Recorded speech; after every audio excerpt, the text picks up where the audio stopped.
जय हिंद दोस्तों, मैं हूं मुक्तक सिंह राठौड़।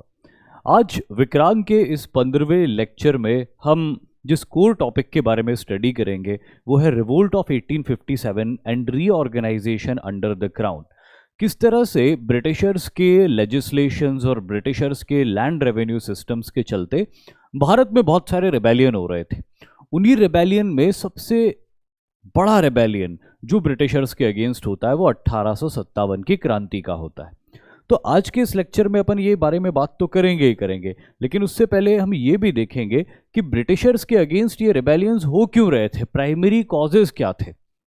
क्योंकि 1857 में तो ब्रिटिशर्स के अगेंस्ट एक बहुत बड़ा रिबेलियन हुआ ही था, जिसके कॉजेज के बारे में अलग से हम बात करेंगे। लेकिन 1857 से पहले भी ब्रिटिशर्स के अगेंस्ट पूरे इंडियन सबकॉन्टिनेंट में अलग अलग जगहों पे कई रिबेलियंस हुए थे, जिनमें बहुत सारे ट्राइबल नेचर के रिबेलियंस थे, बहुत सारे पॉलिटिकल नेचर के रिबेलियंस थे और बहुत सारे रिलीजियस नेचर के भी रिबेलियंस थे। तो वो ट्राइबल, पॉलिटिकल और रिलीजियस नेचर के रिबेलियंस क्यों हो रहे थे, उनके कॉजेज क्या थे, और फिर कहीं ना कहीं उससे ही जुड़ा हुआ है 1857 की क्रांति का, 1857 का संग्राम भी।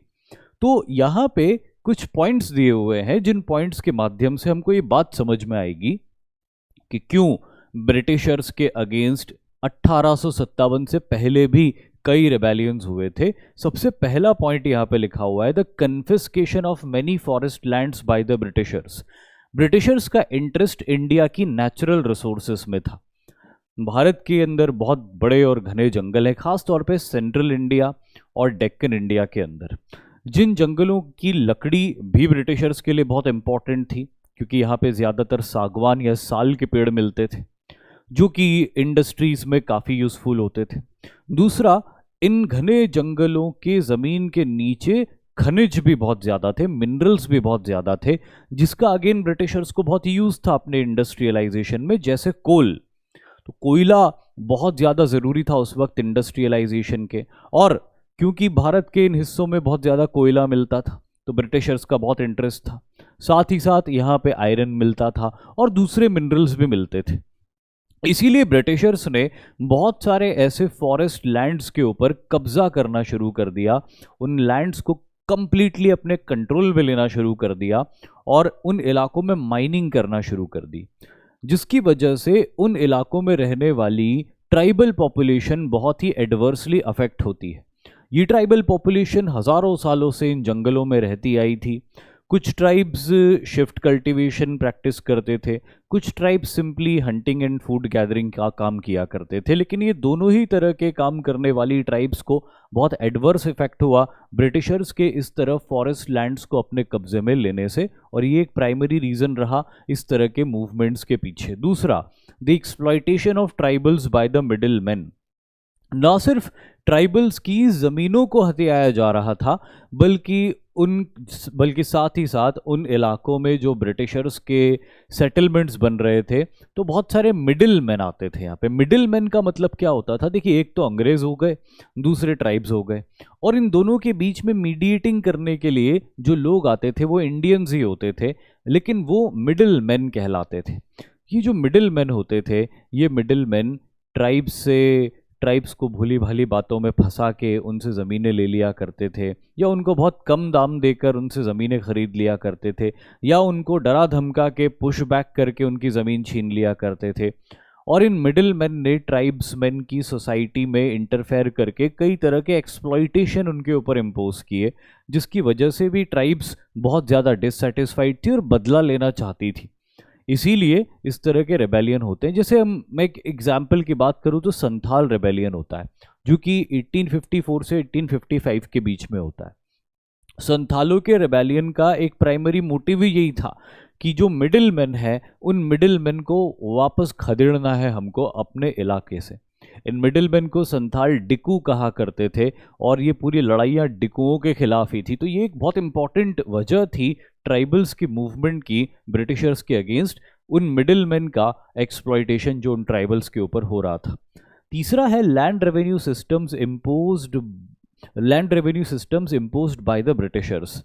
जैसे अपन ने लास्ट लेक्चर में बात करी थी कि रैयतवाड़ी, महलवाड़ी, या फिर परमानेंट सेटलमेंट, स्थायी बंदोबस्त जैसे लैंड रेवेन्यू सिस्टम्स इम्पोज किए थे ब्रिटिशर्स ने। लेकिन इस तरह के सिस्टम्स इंडियंस के लिए इकोनॉमिकली बहुत ज़्यादा एक्सप्लॉइटेटिव होते थे। ये सिस्टम्स ऐसे होते थे जिसमें इंडियंस को बहुत हाई रेट ऑफ टैक्स देना पड़ता था। परमानेंट सेटलमेंट में तो जो आम किसान होते थे वो अपनी ज़मीनों का मालिकाना हक भी खो बैठे थे। रैयतवाड़ी सिस्टम में मालिकाना हक तो मिला था किसानों को, लेकिन टैक्स के रेट इतने हाई थे और इतने लंबे समय तक तय कर दिए गए थे कि वो टैक्स के रेट भरते भरते कई बार किसान बहुत ज़्यादा कर्ज में आ जाते थे और फिर उनको बंधुआ मजदूरी भी करनी पड़ती थी, क्योंकि वो किसी मनी लैंडर से लोन ले लेते थे। और वो भाई मनी लैंडर से लोन क्यों लिया? ताकि अंग्रेज़ को लोन चुका दिया जाए, वरना ज़मीन जब्त हो जाएगी। अब मनी लेंडर से लोन तो ले लिया, लेकिन मनी लेंडर ने ऐसे रेट ऑफ इंटरेस्ट में उनको फंसाया कि उसके बाद में वो कभी उससे निकल नहीं सके और मनी लेंडर के लिए बंधुआ मजदूर बन के रह गए। तो ये जो जितने भी लैंड रेवेन्यू सिस्टम्स इम्पोज हो रहे थे, ये लैंड रेवेन्यू सिस्टम्स में आम किसान के लिए कोई स्कोप ही नहीं था, चाहे वो रैयतवाड़ी हो या परमानेंट सेटलमेंट हो। और इसीलिए बहुत सारे डिससेटिस्फाइड किसानों ने भी रिबेलियन किए या रिबेलियन का वो हिस्सा बनते हैं अंग्रेज़ों के खिलाफ। And last but not the least is racial abuse of Indians by the Britishers. Britishers शुरू से ही they had the sense of racial superiority. वो ये मानते थे कि हम प्रजातीय रूप से, नस्लीय रूप से या रेशियली इंडियन से सुपीरियर हैं and we are born to rule over them. और इसीलिए वो इंडियंस को ना सिर्फ रूल तो कर ही रहे थे बल्कि अब्यूज़ भी करते थे, कदम कदम पर नीचा दिखाते थे। और इसीलिए इंडियंस का रोष, उनका डिस्कंटेंट ब्रिटिशर्स के अगेंस्ट बहुत बढ़ता जा रहा था। तो ये सारे पॉइंट्स के कॉम्बिनेशन से ब्रिटिशर्स के अगेंस्ट मैसिव रेबेलियंस होते हैं। उन मैसिव रेबेलियंस को हम प्री 1857 के रेबेलियंस के तौर पे भी जानते हैं, जिसकी लिस्ट यहाँ पे आपके सामने स्क्रीन पे है। इस तरह के रेबेलियंस को हम 3 पार्ट्स में कैटेगराइज करके देख सकते हैं। एक, ऐसे रेबेलियंस हुए थे ब्रिटिशर्स के अगेंस्ट जिनका नेचर पूरी तरह रिलीजियस था। कुछ लोग ऐसे थे जो ये मानते थे कि ब्रिटिशर्स के आने से उनका रिलीजन खतरे में। कुछ ऐसे मूवमेंट्स होते हैं जो प्योरली ट्राइबल नेचर के मूवमेंट थे, जैसे कि अपन ने बात करी थी कि ट्राइबल लैंड्स या फॉरेस्ट लैंड्स ब्रिटिशर्स एक्वायर करते जा रहे थे एक के बाद एक, तो उनको लेकर भी बहुत ज़्यादा डिससेटिस्फैक्शन थे और बहुत सारे रेबेलियंस उसको लेकर भी होते हैं। और तीसरे रेबेलियन कुछ ऐसे होते हैं, तीसरे नेचर के रेबेलियन, जिन्हें हम पॉलिटिकल मूवमेंट्स या पॉलिटिकल रेबेलियंस कह सकते हैं, जिसमें सीधे सीधे ब्रिटिशर्स की कॉन्क्वेस्ट की वजह से कुछ एलीट वर्ग के लोग अपने पॉलिटिकल पावर को लूज कर बैठ रहे थे और इसीलिए अपने पॉलिटिकल पावर को रीगेन करने के लिए उन्होंने ब्रिटिशर्स के अगेंस्ट लड़ाई करी थी। तो वो पॉलिटिकल मूवमेंट्स भी यहाँ पे हुए थे। जैसे हम बात करें सन्यासी और फकीर रेबेलियंस की, तो ये दोनों काफ़ी एक ही नेचर के रेबेलियन थे। क्योंकि ब्रिटिशर्स ने बहुत सारे इंडियन पिलग्रिमेज सेंटर्स के ऊपर आने जाने पर कई तरह की रोक लगा के रखी हुई थी, इसीलिए सन्यासियों ने रेबेलियन किया। अच्छा, एक और बात थी कि बिहार और बंगाल के इलाकों में जैसे ही ब्रिटिशर्स का डोमिनेंस होता है बक्सर की लड़ाई के बाद में, वैसे ही ये जितने भी राजा और नवाब वहाँ पे हुआ करते थे, जो कि मुस्लिम फ़कीरों को या हिंदू सन्यासियों को पैट्रनेज प्रोवाइड करते थे, वो सारे राजा और नवाबों की इकोनॉमिक कंडीशन बहुत ख़राब हो गई। तो अब वो राजाओं को, अब वो सन्यासियों को और फ़कीरों को पैट्रनेज नहीं प्रोवाइड कर पा रहे थे। और सन्यासियों और फ़कीरों ने इसकी वजह अंग्रेज़ों को माना, जो कि वो थे भी। और इसीलिए सन्यासियों और फ़कीरों ने कुछ राजपूतों और पठानों के साथ में मिल के अंग्रेज़ों के खिलाफ बिहार बंगाल के इलाकों में एक लड़ाई छेड़ दी, जो 1770 से लेके 1820 तक चलती है। ग्रेजुअली ब्रिटिशर्स सन्यासियों और फ़कीरों के इस रेबेलियन को पूरी तरह से क्रश कर देते हैं। पागलपंथी रेबेलियन भी कुछ वैसा ही रेबेलियन था। पागलपंथी मुसलमानों का एक सेक्ट हुआ करता था और उनका रेबेलियन की वजह भी यही थी कि उनको प्रॉपर पैट्रनेज जैसा कि पहले के नवाबों या राजाओं से मिला करता था, वो मिल नहीं रहा था। वहीं वहाबी रेबेलियन एक ऐसा रेबेलियन था जो एक ऑर्थोडॉक्स और रेडिकल इस्लामिक रेबेलियन था, जिसमें उनके लीडर्स ये मानते थे कि ब्रिटिशर्स के भारत में आ जाने से वो क्रिश्चियनिटी को फैलाएंगे और इस्लाम खतरे में पड़ जाएगा, इसलिए इस्लाम को बचाने के लिए एक लड़ाई लड़नी पड़ेगी। वहाबियों का ये भी ऑब्जेक्टिव था कि जब वो अंग्रेज़ों को हरा देंगे भारत में, तो अंग्रेज़ों को हराने के बाद में वो हिंदू और सिख रूलर्स के अगेंस्ट भी लड़ाई करके पूरे इंडिया का इस्लामिसाइजेशन करवा देंगे। और यही उनका इसी ऑब्जेक्टिव के साथ में वहाबी आंदोलन की शुरुआत होती है, जिनका ऑब्जेक्टिव था दारुल हरब यानी कि लैंड ऑफ नॉन मुस्लिम्स, जो कि इंडियन सब कॉन्टिनेंट था, उसको दारुल इस्लाम यानी कि लैंड ऑफ कंप्लीटली मुस्लिम्स में कन्वर्ट करना। फराइजी मूवमेंट भी उसी नेचर का मूवमेंट था जो 1838 से लेके 1857 में होता है, जैसा कि वहाबी का नेचर था। इनका भी यही ऑब्जेक्टिव था कि इस्लाम को आगे बढ़ाना है और उस प्रोसेस में पहले एनिमी ब्रिटिशर्स हैं, तो उनको डिफीट करना है। जहां तक मोपला रेबेलियन का सवाल है, मोपला रेबेलियन की कहानी बहुत ही अलग है। मोपला रेबेलियन को कई किताबों के अंदर ऐसा बताया गया है कि ये एक एग्रेरियन मूवमेंट था, यानी कि किसानों का मूवमेंट था, लेकिन पूरी तरह से ये बात सच नहीं है। Moplah rebellion was like more religious in nature than it being a peasant or agrarian in nature. दरअसल मोपला केरला के अंदर रहने वाली एक मुस्लिम कम्युनिटी को कहा जाता था, जिनके एंसेस्टर्स अरब्स हुआ करते थे। अरब्स बहुत हज़ारों साल पहले से ट्रेड करते आए भारत के अंदर, और इस ट्रेड की प्रोसेस में कई अरब्स ने यहाँ पे यानी कि केरला के इलाके में कुछ मछुआरा कम्युनिटी की लड़कियों के साथ में शादी ब्याह कर लिए और उनसे उनके कुछ बच्चे भी पैदा हुए। ग्रेजुअली ये बच्चे आपस में, जिसको हम कहते हैं कि दे बिकेम एंडोगैमस, आपस में विवाह करने लग गए और इनकी एक कम्युनिटी डेवलप हो गई। ज़्यादातर इस तरह के मोपलास लैंड लेबर्स हुआ करते थे, एग्रीकल्चरल लेबर्स हुआ करते थे। उनके पास ज़मीनें नहीं होती थी, लेकिन वो नायरों के या नंबूदिरी ब्राह्मणों की बड़ी बड़ी ज़मीनों के अंदर काम किया करते थे।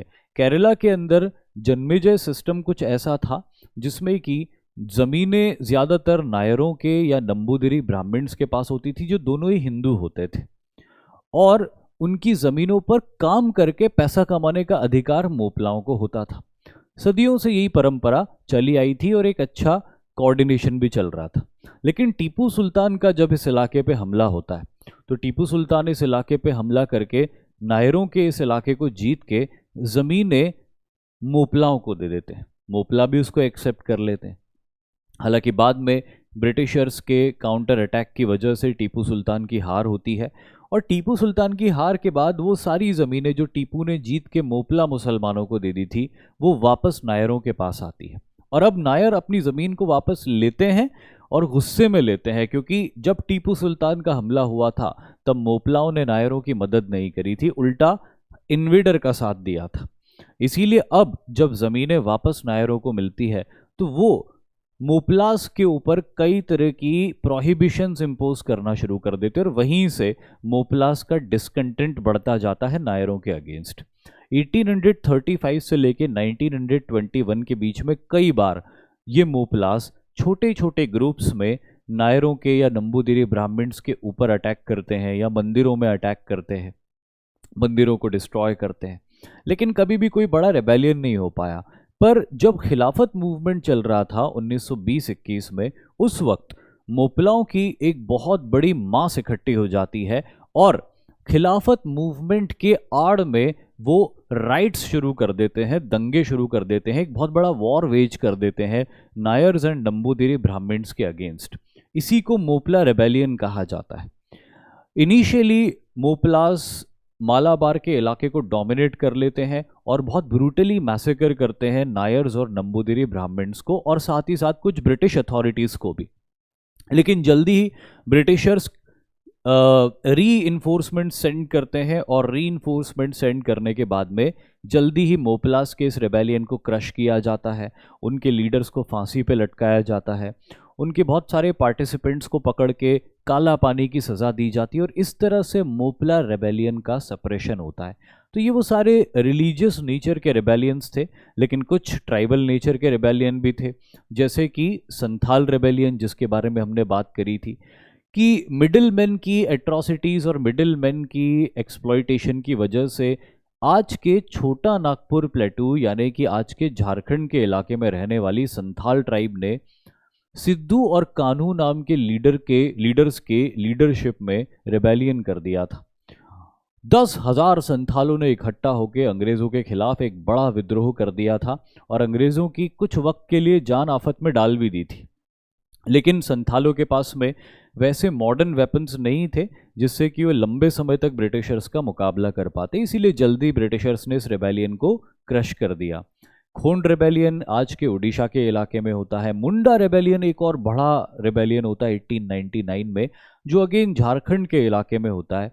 जैसे कि नाम से ही समझ में आ रहा है, मुंडा ट्राइब का ये रेबेलियन था, जो बिरसा मुंडा नाम के एक मिराकुलस लीडर के लीडरशिप में हुआ था।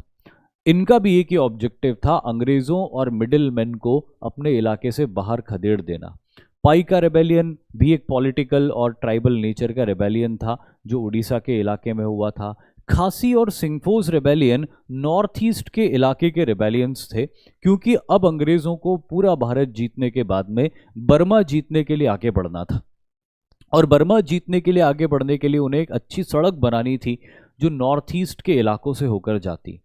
और इन्हीं नॉर्थ ईस्ट के इलाकों में खासी और सिंगफोस जैसी ट्राइब्स थी जिनको ब्रिटिशर्स फोर्सफुली लेबर बना के लेके आ रहे थे उस सड़क बनाने के लिए, और उन्होंने उसी का विरोध करते हुए ब्रिटिशर्स के इस इंटरफेरेंस के अगेंस्ट एक रेबेलियन कर दिया। और देखते ही देखते भारत में बहुत सारे ट्राइबल रेबेलियन हो गए, लेकिन अनफॉर्चुनेटली जितनी भी ट्राइब्स थी उन सभी ट्राइब्स के पास में न बेहतर हथियार थे, न ही बड़ी बड़ी ऑर्गेनाइज्ड आर्मीज थी कि वो ब्रिटिशर्स जैसी बड़ी मिलिट्री पावर का मुकाबला कर पाती। इसीलिए अनफॉर्चुनेटली सारे ही रेबेलियंस फेल होते हैं। कुछ पॉलिटिकल नेचर के रेबेलियन भी होते हैं, जैसे वेलुथम्पी, जो त्रावणकोर के एक दीवान यानी कि प्राइम मिनिस्टर का नाम था। वेलुथम्पी जब त्रावणकोर की संधि होती है ब्रिटिशर्स से, उसके बाद त्रावणकोर के ऊपर दबाव बनाना शुरू करते हैं ब्रिटिशर्स, त्रावणकोर को लगान ज़्यादा वसूल करना शुरू करते हैं ब्रिटिशर्स, और इसी के रिस्पॉन्स में वेलुथम्पी रेबेलियन करते हैं। बट अनफॉर्चुनेटली जंगलों में लड़ते हुए वेलुथम्पी मारे जाते हैं और ये रेबेलियन क्रश होता है। पुलिगर रेबेलियन जो 1799 से 1805 के बीच में हुआ था।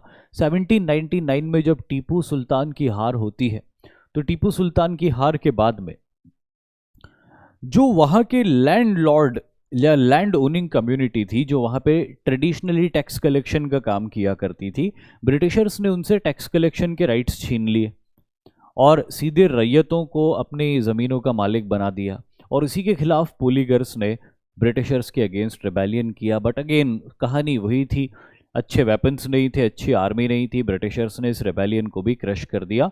सिमिलरली रामोसी और गडकरी सावंतवाड़ी रेबेलियंस भी हुए थे, जिसमें कि जैसे रामोसीज की हम बात करें तो इनका ये मराठों की हिल पुलिस हुआ करती थी। जब महाराष्ट्र के इलाके में बहुत सारे किले हुआ करते थे, तो उन किलों के ऊपर जो किलेदार होते थे और उन किलेदारों की जो छोटी छोटी टुकड़ियां होती थी उसमें सर्व करते थे रामोसी, जो उनका हेरिडिटरी पेशा था। ब्रिटिशर्स ने इन इलाकों को जीत के अपने हिसाब से कर्मचारी और अधिकारियों को अपॉइंट करना शुरू कर दिया, और इसी को अपोज किया रामोसीज ने, जिसके चलते रेबेलियन हुआ था। बट जब ब्रिटिशर्स को समझ में आया कि उनकी मांग सिर्फ नौकरी प्राप्त करने की है, तो ब्रिटिशर्स ने बहुत सारे रामोसीज को रिक्रूट करना शुरू कर दिया, और इस तरह से ये रेबेलियन खत्म हुआ। गडकरी रेबेलियन, गडकरी जो गढ़ों को मैनेज करते थे, यानी कि जो फोर्ट्स होते थे उसको मैनेज करने वाले लोगों को गढ़करी कहा जाता था महाराष्ट्र में। तो गढ़करियों का रेबेलियन का ऑब्जेक्टिव भी कुछ वैसा ही था जैसा कि रामोसीज के रेबेलियन का ऑब्जेक्टिव था। तो इस तरह से ये सारे अलग अलग नेचर के रेबेलियंस होते हैं ब्रिटिशर्स के अगेंस्ट, पूरे भारत में होते हैं। लेकिन प्रॉब्लम ये थी कि ये ऑर्गेनाइज्ड नहीं थे। अगर ये सारे रेबेलियन करने वाले एक दूसरे के साथ कोऑर्डिनेशन बनाते, ऑर्गेनाइज्ड होते, बेहतर हथियारों का इंतजाम करके ब्रिटिशर्स से लड़ाई करते, प्लान करते, तो शायद एक बड़ा इम्पैक्ट क्रिएट कर सकते थे ब्रिटिशर्स के ऊपर। बट अनफॉर्चुनेटली वैसा नहीं हुआ। इन सब ने अपनी अपनी लड़ाइयाँ एक दूसरे से बिना किसी कोऑर्डिनेशन के अलग अलग वक्त में अलग अलग जगहों पे लड़ी, और ब्रिटिशर्स के लिए बहुत आसान था एक एक करके इंडिविजुअली सबको क्रश कर देना, और वही ब्रिटिशर्स ने किया। लेकिन इस सब के बाद भी एक बड़ा बहुत बड़ा रेबेलियन होता है जिसको हम द ग्रेट रिवोल्ट ऑफ 1857 के नाम से जानते हैं। क्या वजह थी इस रिवोल्ट की? क्या इस रिवोल्ट की वजह बिल्कुल वैसी ही थी जैसी कि प्री 1857 के रेबेलियंस की वजह थी, या उससे कुछ अलग हट के वजह थी? ज़रा एक एक करके सारी इंपॉर्टेंट वजहों को अपन देखते हैं कि 1857 की क्रांति क्यों होती है। पहले 1857 की क्रांति थी क्या? The revolt of 1857 was an attempt of disposed rulers, zamindars and rebel soldiers against the Britishers with the objective of overthrowing British rule in India। अब यहाँ पे एक बहुत इंपॉर्टेंट पॉइंट है, वो है रेबल सोल्जर्स। इससे पहले जितने भी रेबेलियंस हमने देखे, कभी ट्राइबल्स ने किए वो रेबेलियन, कभी रिलीजियस एलिमेंट्स ने किए, या कभी कोई डिस्पोज्ड ज़मींदारों ने किए, लेकिन इस 1857 के रेबेलियन में एक बहुत इंपॉर्टेंट नाम जुड़ रहा है, रेबल सोल्जर्स का। खुद अंग्रेजों की बनाई हुई फौज के सैनिकों ने ही अपनी सरकार के खिलाफ रेबेलियन कर दिया। और क्योंकि वो लड़ना जानते थे, क्योंकि उन्हें हथियार चलाना आते थे, और ब्रिटिशर्स के तौर तरीके भी वो बहुत अच्छे से समझते थे, इसीलिए ये रेबेलियन रिलेटिवली ज़्यादा सक्सेसफुल रहा और मैसिव स्केल पर भी होता है। क्या क्या इसके कॉजेस थे? उसमें सबसे पहला इंपॉर्टेंट कॉज आता है द पॉलिटिकल कॉज। राजनीतिक कारण क्या थे? एक एक लाइन अपन पढ़ते हैं। Wars and conquests, the East India Company created a lot of discontent and dissatisfaction among the disposed ruling families and their successor by her conquest। जैसे कि अपन ने देखा था कि ब्रिटिशर्स ने बंगाल का कॉन्क्वेस्ट किया, मैसूर को जीता, मराठों को डिफीट किया, सिखों को हराया, इनके अलावा भी जो दूसरे राजा नवाब थे उनके साथ सब्सिडियरी अलायंस साइन किया, उन पर दबाव डाल के। तो कहीं ना कहीं इंडिया के अंदर सारे राजघरानों में बहुत ज़्यादा डिस्कंटेंट था ब्रिटिशर्स के अथॉरिटी को लेके। एटलीस्ट सारे नहीं तो कुछ तो ऐसे राजघराने थे जो डिस्कंटेंट थे, जिनके पॉलिटिकल राइट्स लूज हो चुके थे, या बड़ी बड़ी ज़मीनें अंग्रेज़ों ने हथिया ली थी। तो इसकी वजह से वो नाराज़ थे, और ये एक इम्पॉर्टेंट रीज़न बनता है रिवोल्ट ऑफ 1857 का। फिर दूसरा आता है डॉक्ट्राइन ऑफ लैप्स, जिसको हिंदी में कहा जाता है हड़प नीति।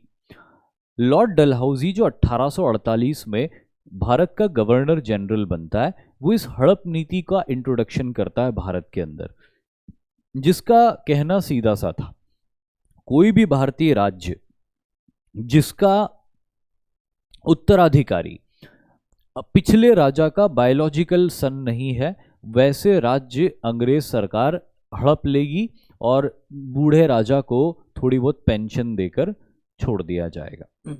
या फिर अगर कोई राज्य के अंदर प्रशासन ठीक से नहीं चल पा रहा है, एडमिनिस्ट्रेशन ठीक से नहीं चल पा रहा है, तो ऐसे किंगडम्स को भी एनेक्स करके ईस्ट इंडिया कंपनी अपने कब्जे में ले लेगी। यानी कि अगर कोई राजा है और उस राजा का बायोलॉजिकल सक्सेसर नहीं है, उसका कोई अपना बेटा नहीं है, तो वो कोई और लड़के को अपने खानदान के गोद लेके राजा नॉमिनेट नहीं कर सकता, या अपने दामाद को राजा नॉमिनेट नहीं कर सकता। उसको वो राजा सिर्फ उसी को नॉमिनेट कर सकता है जो उसका अपना बेटा हो, और अगर अपना बेटा नहीं है तो राज्य गया हाथ से। जिसके चलते बहुत सारे राज्यों के ऊपर खतरा मंडराने लग गया। संबलपुर की रियासत, छोटा उदयपुर की रियासत, झांसी की रियासत, सातारा की रियासत, ये सारी बड़ी रियासतें थी जिनका अपना कोई बेटा नहीं था, जिनके राजाओं का अपना कोई बेटा नहीं था। और ऐसा बहुत कॉमन होता था कि कई बार कई राजघरानों में कोई बेटा पैदा नहीं होता था, जिसकी वजह से वो अपने भाई के बेटे को गद्दी का वारिस बना के डिक्लेयर कर देते थे, तो भाई उसी खानदान का वंश चलता रहता था। बट अंग्रेजों ने बोला नहीं, जो राजा है उसी का बेटा होना चाहिए। और क्योंकि ऐसा कई राज्यों के साथ नहीं था, तो उनकी रियासतें छीन ली गई, जिसके चलते उनके मन में बहुत डिससेटिस्फैक्शन था। और ये इम्पॉर्टेंट लीडर्स थे जिन्होंने 1857 के संग्राम के अंदर अंग्रेज़ों से लड़ाई करी थी। अवध जैसी रियासत के साथ तो ये भी हुआ कि उनका अपना एक बेटा भी था, नवाब वाजिद अली शाह का एक बेटा भी था, बिरजिस कद्र। लेकिन उसके बाद भी अंग्रेज़ों को अवध की रियासत चाहिए थी, तो अंग्रेज़ों ने अवध के ऊपर आरोप लगाया कि आप एडमिनिस्ट्रेशन ठीक से नहीं कर पा रहे हो। राजा पूरे टाइम, यानी कि अवध का नवाब पूरे टाइम डांस में, म्यूज़िक में, शराब में डूबा हुआ रहता है, तो वो ठीक से एडमिनिस्ट्रेशन नहीं कर पा रहा है, और इसीलिए अवध को भी उन्होंने एनेक्स कर लिया। तो ये एक बहुत बड़ी वजह थी जिसके चलते रिवोल्ट हुआ था 1857 का। And last but not the least, India was governed from foreign land. India was being governed from a foreign country, which meant that the rulers of India were carrying on the administration in India while sitting at a distance thousands of miles away from this country. This was another very important political cause which irritated the Indians against the Britishers. अब देखो, भारत को जो rule कर रहे थे वो लोग कहाँ बैठे हुए थे? वो लोग तो सारे पॉलिसी मेकर इंग्लैंड में बैठे हुए थे। उनको भारत के अंदर क्या कंडीशन है, ग्राउंड रियलिटीज़ है, लोगों की क्या डिमांड है, उसके बारे में न पता था, न उनको उस बारे में परवाह थी। उनके लिए सब कुछ यही इंपॉर्टेंट रखता था, उनके लिए यही मैटर करता था कि वो ज़्यादा से ज़्यादा वेल्थ अर्न करें इंडिया से और अपने देश में लेके आए। और इसीलिए कई इंडियन रूलर्स को इस बात को लेकर भी बड़ा इरिटेशन था, गुस्सा था, और ये सारे चीज़ों के कंबाइंड इफेक्ट के चलते अंग्रेज़ों के खिलाफ एक बड़ा रेबेलियन होता है। ये सारे पॉलिटिकल कॉजेज़ यहाँ पे हमने डिस्कस किए। उसके बाद अब आते हैं एडमिनिस्ट्रेटिव कॉजेज़, यानी कि प्रशासनिक कारण। क्या क्या प्रशासनिक कारण थे? सबसे पहला प्रशासनिक कारण था introduction of new administrative system. क्योंकि अंग्रेज़ों ने जब अपना रूल इम्पोज किया भारत में, तो नया प्रशासनिक व्यवस्था, नया एडमिनिस्ट्रेटिव सिस्टम को भी इम्पोज किया। The British rule all together introduced a new system of administration which was faceless, soulless and without any human touch. क्योंकि ब्रिटिशर्स का एक ही उद्देश्य था, अधिक से अधिक पैसा कमाना, और उसके लिए उन्होंने कोई मानवता नहीं दिखाई और न ही कोई आत्मीयता दिखाई भारतीयों के साथ में। और इसीलिए भारतीय उनको अपने से बहुत अलग मानते थे और उनके रूल को एक्सेप्ट करने के लिए तैयार नहीं थे। The English officials were not only inaccessible but also arrogant and scornful towards the Indians। जो बड़े बड़े ब्रिटिश अधिकारी होते थे, एक तो उनकी लैंग्वेज भी अलग होती थी, तो ज़्यादातर भारतीय उनसे कनेक्ट नहीं कर पाते थे। दूसरा, वो भारतीयों से इजीली मिलते या उनकी बात नहीं सुनते थे, और इंडियंस के प्रति बहुत ज़्यादा नफरत भी रखते थे अपने मन में। जैसे कि मैंने पिछले पॉइंट में भी आपको बताया था कि इनके मन में एक रेशियल अब्यूज़ का भी एलिमेंट था। तो इन सारी चीज़ों के चलते प्रशासनिक रूप से भारतीयों के हाथ में कुछ रह नहीं गया, और जिन लोगों के हाथ में रह गया था वो इंडियंस के प्रति कोई किसी तरह की कोई सिंपैथी, एम्पैथी नहीं रखते थे। Loss of benefits and privileges. The Indian aristocrats once enjoyed privileges. भाई, जो भारत में एक एलिट वर्ग हुआ करता था, जो राजा नवाबों के यहाँ बड़े बड़े पदों पे नौकरी किया करता था, लेकिन अब वो राजा नवाब तो हार गए कई लड़ाइयों में, तो या तो वो राजा नवाबों के राज्य ही खत्म हो गए, या फिर उन राजा नवाबों के राज्य बहुत छोटे से हो गए, तो उनका एडमिनिस्ट्रेटिव स्टाफ भी बहुत छोटा हो गया, जिसके चलते बहुत सारे एलिट वर्ग के लोग थे जिनको अपनी जॉब्स को लूज करना पड़ा। Both economically and socially were now deprived of such privileges by annexation policy of the East India Company. For example, a large number of pious and learned men as well as educational and religious institutions were granted rent-free land by the Indian rulers. जो Indian rulers होते थे वो बहुत सारे ऐसे विद्वान होते थे या बहुत सारे ऐसे फ़कीर, संत, महात्मा होते थे जिनको ज़मीनें दिया करते थे दान में, जहाँ पे वो अपने आश्रम चलाते थे या अपनी पाठशाला चलाते थे या अपना मदरसा चलाते थे। अब अंग्रेज़ों के आने के बाद में उन राजाओं के पास में इतना स्कोप ही नहीं बचा कि वो इन लोगों को रेंट फ्री लैंड्स ग्रांट करे, और जो ग्रांट की गई लैंड्स थी वो अंग्रेज़ों ने कई लैंड्स वापस कॉन्फिस्केट कर ली, अपने कब्जे में कर ली।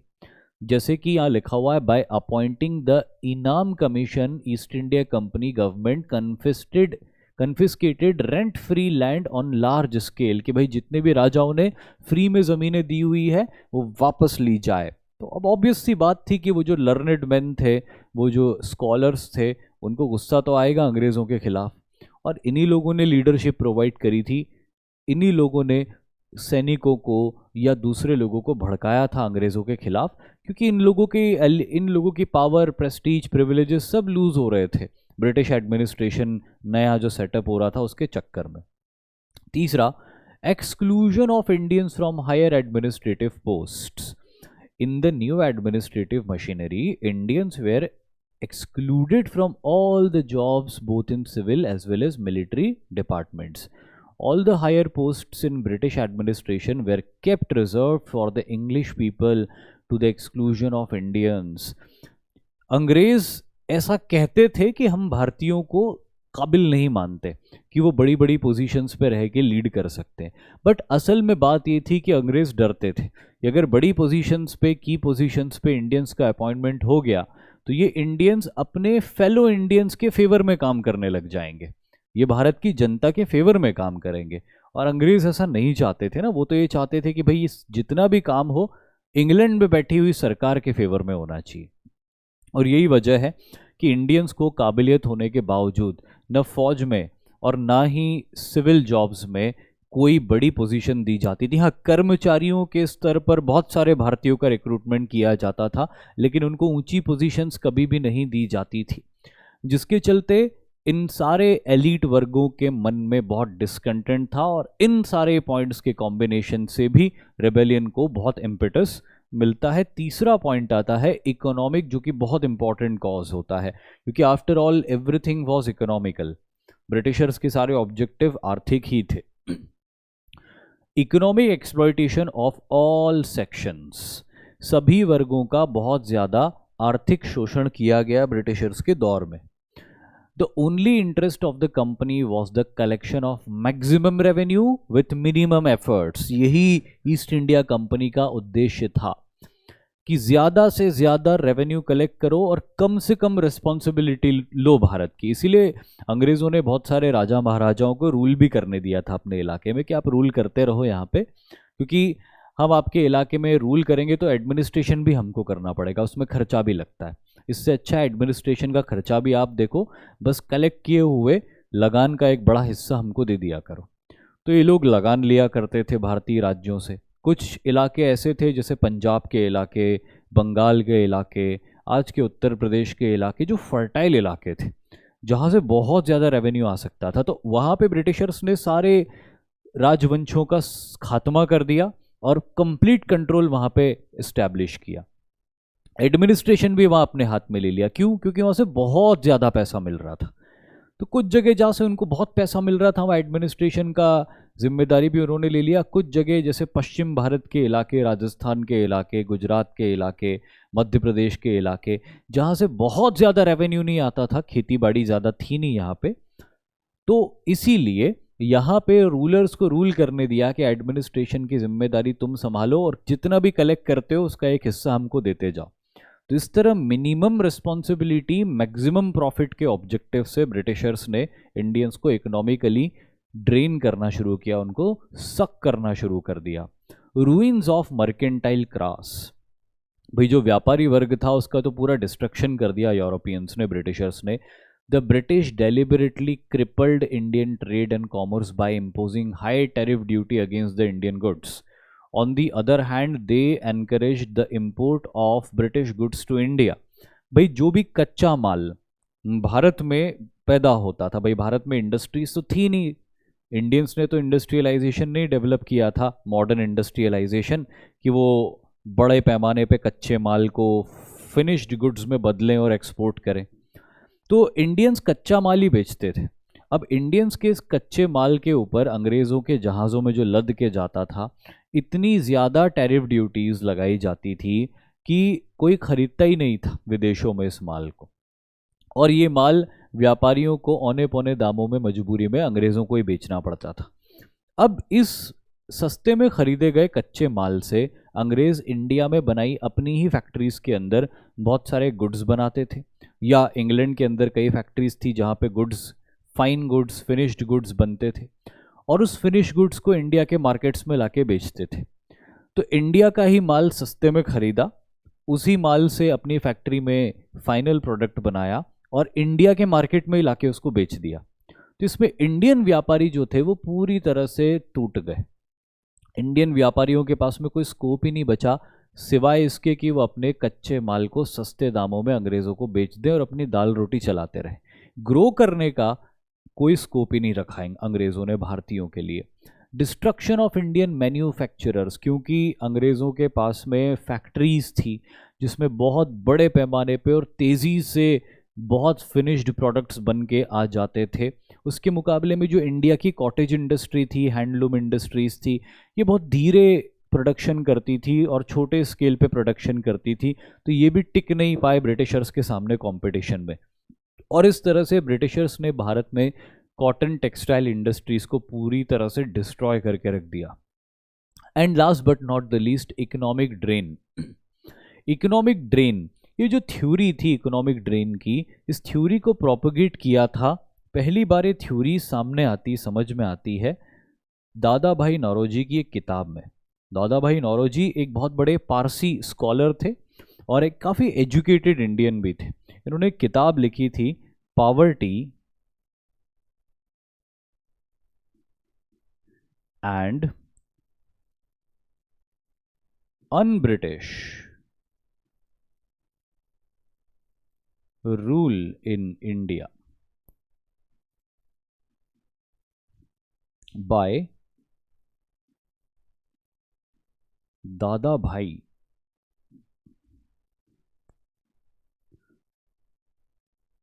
नौरोजी।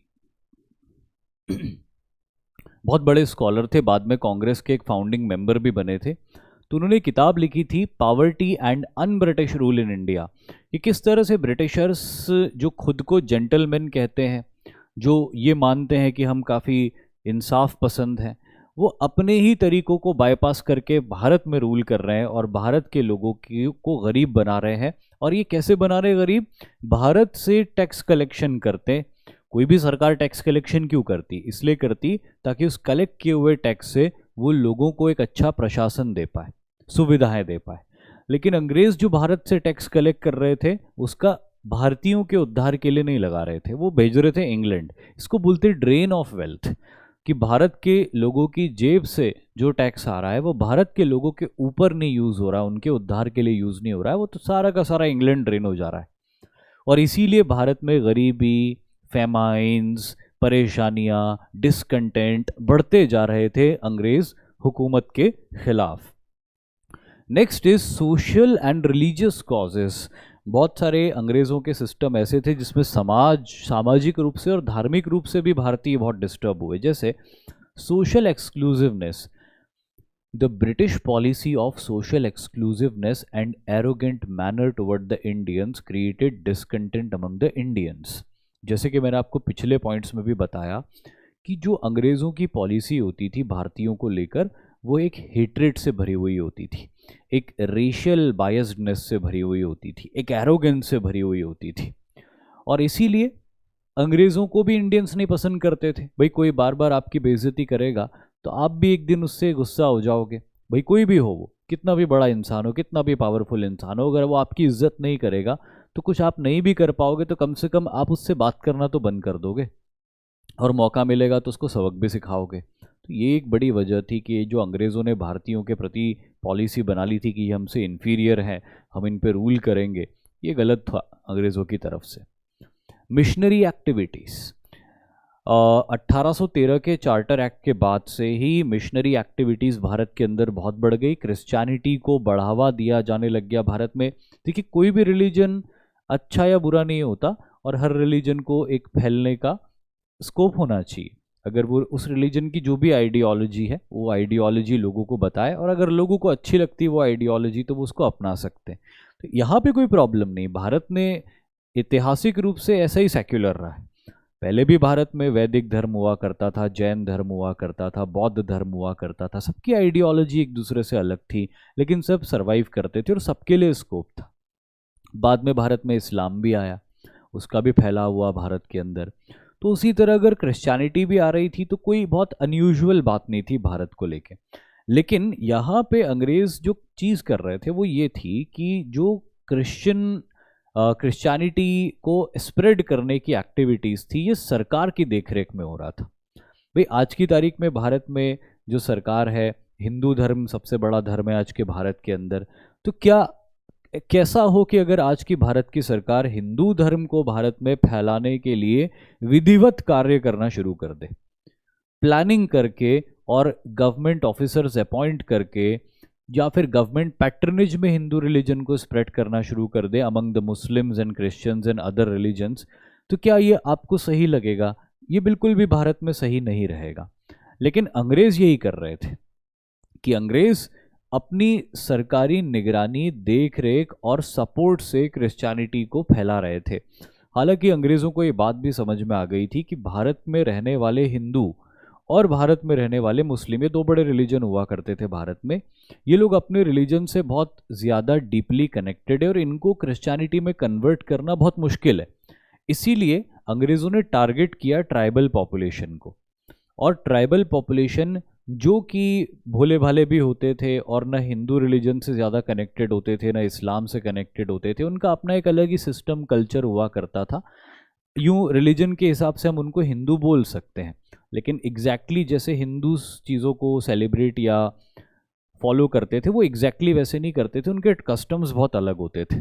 बट अंग्रेज़ों को लगा कि ये वो ग्रुप है जो क्रिश्चियनिटी एक्सेप्ट कर सकता है, और इसलिए अंग्रेज़ों ने बहुत ज़्यादा क्रिश्चियनिटी को स्प्रेड करने की कोशिश करी, सरकारी पैटर्नेज प्रोवाइड करके, गवर्नमेंट सपोर्ट प्रोवाइड करके, मिलिट्री के प्रोटेक्शन में, पुलिस के प्रोटेक्शन में, और साथ ही साथ में कई ऐसे हथकंडे वो अपनाते थे कि कई ट्राइबल्स को लालच दे देते थे और लालच देकर उनको धर्म परिवर्तन करवा लेते थे। तो ये सारी चीज़ें जो होते हुए देख रहे थे भारत के लोग, तो कहीं ना कहीं उनको ये बात समझ में आ रही थी कि गलत हो रहा है। वेस्टर्न एजुकेशन को भी बहुत बढ़ावा दिया। वेस्टर्न एजुकेशन को बढ़ावा देना भी कोई गलत बात नहीं थी, लेकिन अक्सर जो क्रिश्चियन मिशनरी स्कूल्स हुआ करते थे वहाँ पे नेटिव इंडियन कल्चर को क्रिटिसाइज़ किया जाता था, इस्लामिक कल्चर को क्रिटिसाइज़ किया जाता था, हिंदू स्क्रिप्चर्स को क्रिटिसाइज़ किया जाता था। ये वो सारी चीज़ें थी जिनके चलते लोग बड़े डिससेटिस्फाइड हो रहे थे और गुस्सा हो रहे थे कि ये तो हमारे रिलीजन और कल्चर को ही ख़त्म करने पर तुल गए। सोशल लेजिस्लेशन, ब्रिटिशर्स ने बहुत सारे ऐसे लेजिस्लेशन पास किए थे जो भारत में बहुत सारे लोगों को सही नहीं लगे थे। जैसे सती प्रथा को बैन किया, जो आगे आने वाले चैप्टर में हम पढ़ेंगे भी, जब इंडियन रेनेसां को पढ़ेंगे, कि किस तरह से लॉर्ड विलियम बेंटिंग के दौर में सती जैसे ट्रेडिशन को पूरी तरह से बैन कर दिया और एक क्रिमिनल ऑफेंस बना दिया, जो कि वाकई में देखने में गलत नहीं लगता है। सती जैसे ट्रेडिशन में जहाँ एक औरत को अपने पति के चिता के साथ जलकर मरना होता था, चाहे वॉलेंटरी हो या फोर्सफुली हो, वो कोई बहुत ही अच्छा दृश्य नहीं होता था। ब्रिटिशर्स को बात सही नहीं लगी, राजा राममोहन रॉय ने भी उसके खिलाफ आवाज़ उठाई, ब्रिटिशर्स ने सती को बहुत ही फटाफट बैन कर दिया। लेकिन इसका असर क्या हुआ? इसका असर ये हुआ कि इंडियंस को ये लगा, ऑर्थोडॉक्स हिंदूज को ये लगा कि ये हमारे रिलीजन के अंदर इंटरफेरेंस। सिमिलरली 1856 में विडो री मैरिज एक्ट को पास कर दिया गया था कि अब विधवा पुनर्विवाह कर सकती, जो कि हिंदू रिलीजन के अंदर बहुत लंबे समय से, हज़ारों साल से नहीं होता आया था। कि हिंदू धर्म के अंदर विवाह एक पवित्र संस्कार होता था और कई जन्मों का रिश्ता होता था। ऐसे में कोई पति की मौत के बाद भी वो पत्नी उसी की पत्नी होती थी, जो अगले जन्म में भी उसकी पत्नी बनेगी। अब ये धार्मिक मान्यता थी। ऐसा होता है या नहीं होता है मैं उस पर नहीं जाऊंगा, क्योंकि अगर हम लॉजिक के ऊपर जाने लग गए तो दुनिया का कोई भी रिलीजन खड़ा नहीं रह सकता, क्योंकि हर रिलीजन के अंदर कहीं ना कहीं ऐसी चीज़ें हैं जो लॉजिक के ऊपर जस्टिफाई ही नहीं होती।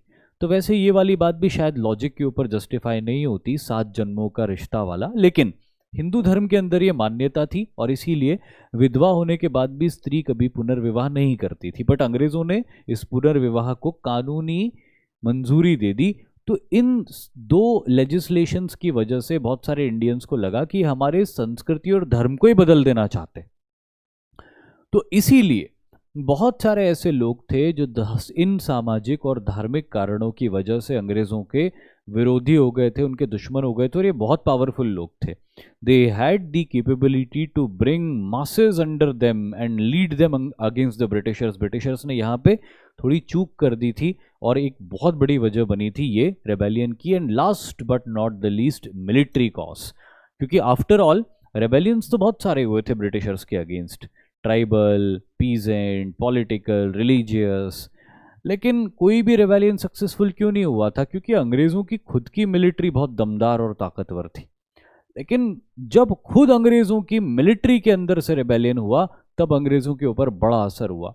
तो फौज के अंदर ऐसा क्या कर दिया अंग्रेज़ों ने, जिसके चलते अंग्रेज़ों के खिलाफ उन्हीं के सैनिकों ने बगावत कर दी, जिसकी वजह से 1857 की क्रांति जितनी भी सक्सेसफुल हुई थी उतनी हो पाई थी। The General Services Enlistment Act of 1856 played a very important role.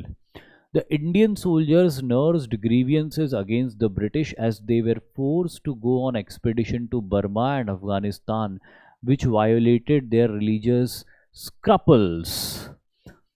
Bharat के अंदर जो सैनिक थे, ज्यादातर हिंदू सैनिक हुआ करते थे, इनकी धार्मिक मान्यता थी कि ये सिंधु नदी को पार करके कहीं नहीं जाते थे, अपना धर्म भ्रष्ट मानते थे, या फिर समुद्री यात्राएं करके किसी दूसरे देश में जाने को भी अपना धर्म भ्रष्ट करना मानते थे।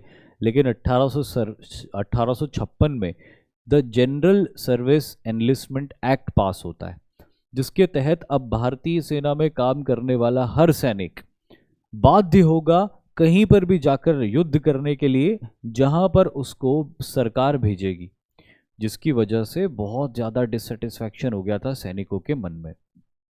दूसरी वजह थी disparity in the Indian and British soldiers stationed in India. भाई बहुत सारे भारतीय सैनिक होते थे, ब्रिटिश सैनिक भी होते थे, लेकिन ये देखा गया था कि जो अंग्रेज सैनिक होते, इन अंग्रेज सैनिकों की सैलरी ज़्यादा होती, सुविधाएं ज़्यादा मिलती, इनका प्रमोशन जल्दी होता है। उन्हीं के मुकाबले में जो भारतीय सैनिक हुआ करते थे न उनकी सैलरी उतनी ज़्यादा होती थी और प्रमोशन भी बहुत धीरे होता था उनका, अधिकारी तो वो कभी बन ही नहीं पाते थे। जबकि लड़ाई करने में सबसे आगे इंडियन सैनिक ही होते थे। जितनी भी बड़ी बड़ी लड़ाइयाँ अंग्रेज़ों ने जीती भारत में, चाहे वो मराठों से जीती हो या मैसूर से जीती हो या बंगाल के नवाबों से जीती हो या सिखों से जीती हो, ये सारी लड़ाइयाँ इंडियन सोल्जर्स के दम पर अंग्रेज़ों ने जीती। तो इंडियन सोल्जर्स को भी लगता होगा ये कि भाई हम लड़ाई करते, हम खून बहाते, और मलाई किसको मिलती? मलाई मिलती यूरोपियन सोल्जर्स को। क्यों? क्योंकि वो यूरोपियंस हैं। तो डिससेटिस्फैक्शन राइज हो रहा था। Dissimilarities between the salaries of Indian soldiers and British soldiers, जैसे कि ऊपर के पॉइंट में भी मैंने आपको बताया कि सैलरीज में भी बहुत डिफरेंस होता था इंडियन सोल्जर्स और ब्रिटिश सोल्जर्स की। ऑब्वियसली ब्रिटिश या दूसरे यूरोपियन सोल्जर्स की सैलरीज बहुत ज़्यादा हुआ करती थी। इन सारी चीज़ों के चलते जो इंडियंस थे उनके अंदर बहुत ज़्यादा डिससेटिस्फैक्शन ग्रो करने लग गया। Circulation of mysterious chapatis. अच्छा, कई लोग ये कहने लग गए कि जो अंग्रेज़ी हुकूमत है वो 100 साल की हुकूमत है, जो 1757 की प्लासी की लड़ाई के साथ में शुरू हुई थी, और अब 1857 आ गया है, यानी 100 साल पूरे हो गए हैं। बस अब एक वार करना है, ये अंग्रेज़ी हुकूमत बिखर जाएगी, खराब गिर जाएगी, ख़त्म हो जाएगी। तो सैनिकों के अंदर इस तरह की कई बातों को स्प्रेड किया गया। किन लोगों ने स्प्रेड किया?